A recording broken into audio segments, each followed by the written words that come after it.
Olá, meus irmãos, bem-vindos ao Daily Devotions, o devocional da De Gravataí, a nossa igreja, a nossa família, com os comentários dos textos do plano de leitura diário, neste dia 225 deste ano. E estamos em Neemias, né? O livro deste líder de Israel, do povo de Judá, que veio, né, de Suzã para a missão de reconstruir a cidade de Jerusalém, os seus muros. E então ele agora, nesse texto do capítulo 5 e 7, ele dá testemunho sobre ele, como é bom e importante isso, né? Pois ele por 12 anos foi governador de Judá, e ele está dizendo até num sentido de motivar, né, os nobres, as pessoas, né, sobre ele como um referencial, um exemplo, né? Então isso era do 20º ao 32º ano do rei Artaxerxes, né, da Pérsia. E ele diz: nem eu, nem os meus oficiais cobramos tributos, né, do povo, ainda que nós tínhamos direito de cobrar, né? Mas ele até disse: nós já havíamos colocado cargas, né, pesadas sobre o povo, né? E assim mesmo exigir, né, uma porção deles seria mais crueldade, né, em cima deles. Mas ele diz: eu fiz isso por temor a Deus, né? Ele não agiu dessa forma de se aproveitar, né, daquele momento. Talvez ele disse: eu não comprei terreno, eu não procurei me elucupetrar com a minha posição, a minha influência. Não, eu dediquei-me ao trabalho do muro, né, e não adquiri terras. E assim ele fez com todos os seus servos, né? E ele não pedia nada para ninguém, mas ainda que 150 judeus e oficiais comiam na mesa de Neemias, né, diariamente. Imagine, né, vocês diariamente 150 pessoas, né, comiam à mesa de Neemias. E além de visitantes que vinham de outras terras, né, estão passando, conhecendo, né, Jerusalém.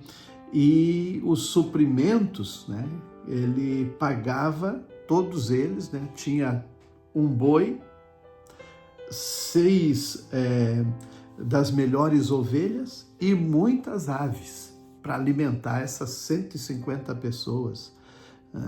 Não era muito simples, não, mas isso a cada 10 dias, né? Eles precisavam também de uma boa quantidade de vinho, de todo tipo, e assim ele proveu para esse povo, então, né, e sempre mantendo eles animados. Agora, Sanbalat, Tobias e o Gesem, que era o árabe, e o restante tinha a oposição, inimigos, né? Eles estavam percebendo que Neemias estava terminando. Aqui vai dizer que no dia 2 de outubro ele chegou ao 52º dia desde que eles começaram o trabalho, né, do muro, de restaurar os muros de Jerusalém. E esses inimigos, né, que estavam planejando mal para os judeus e para o Neemias, né, ficaram também furiosos, né? Mas ele não deixou brecha nos muros. Neemias completou toda aquela obra, né? E eles queriam, de alguma forma, fazer uma cilada para Neemias. Inclusive chamaram ele para conversar lá na planície de Ono, Kiriat Ono, hoje chamado lá em Israel, né? E o Neemias percebeu que havia uma cilada e disse: eu não posso descer agora porque eu estou fazendo uma grande obra.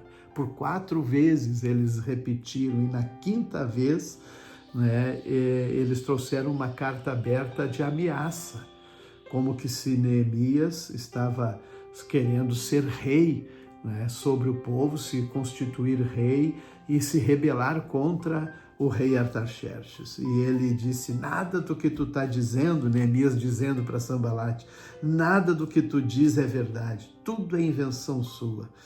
E eles estavam, na verdade, tentando intimidar, este líder, para desanimar também o trabalho da reconstrução.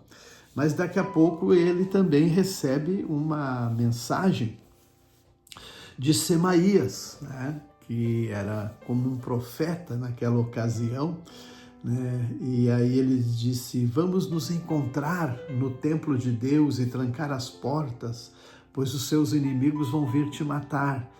E aí o Neemias, ele tinha uma capacidade, um discernimento, muito especial, e aí ele disse: mas alguém como eu teria que estar fugindo, teria que estar indo para o templo para salvar a minha vida. O templo não é ainda para isso. Ele disse: não farei isso. E ele percebeu que Sanbalate e Tobias haviam contratado Semaías para levar essa palavra para também criar uma cilada. E ele só orava: lembra-te, ó meu Deus, de todo o mal feito por Tobias e Sanbalate, e lembra-te da profetisa Noadia, de todos os outros profetas que tentaram me intimidar. Era um homem de posição, Acho muito lindo esse líder de Judá. E agora ele está no momento de transição. Eu acho importante, ele completou a obra, 52 dias ali, trouxe também, o seu histórico, seu portfólio, tudo que ele procurou, fazer, investir, abençoar, mas ele entendeu a hora agora de transicionar a liderança, de Judá. E agora, então, ele colocando as portas nos lugares, terminado o muro, ele então entregou a responsabilidade de governar Jerusalém ao seu irmão Hanani, aquele que foi levar a notícia para ele, lá em Suzã.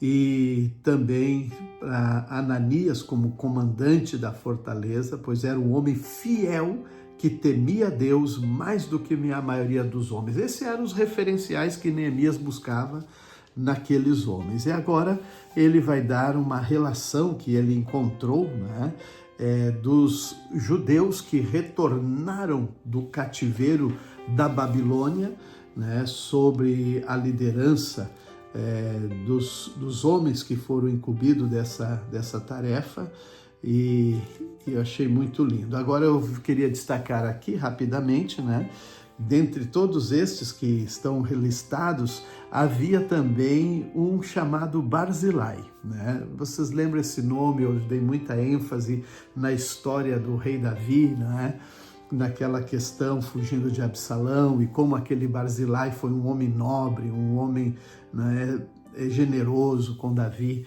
E agora esse aqui é o outro homem, o outro tempo. Esse Barzilai havia se casado com uma mulher descendente do Barzilai de Gileade, aquele lá. Ela é da linhagem, e por isso ele assumiu o nome da família dela. Ora, como é especial um bom nome. E ninguém vai pegar um nome de alguém que foi tão negativo, Foi uma pessoa que não deixou legado. Agora o Barzilai, que abençoou Davi, ele até esse tempo é lembrado também, de forma digna. Paulo escreve aos Coríntios uma questão que envolvia a maturidade, e as pessoas se diziam ter muito conhecimento, mas por outro lado eles feriam o amor. Então ele está mostrando o equilíbrio, entre o conhecimento e o amor, porque só o conhecimento pode talvez escandalizar, ferir, mas o amor ele vai nos equilibrar com aqueles que às vezes nem têm tanto conhecimento assim. Glória a Deus! O salmista vai exaltar ao Senhor, e eu acho muito especial porque ele vai dizer que o Senhor falou e o mundo veio a existir, tudo surgiu por sua ordem, mas ainda diz que Ele está no controle de tudo.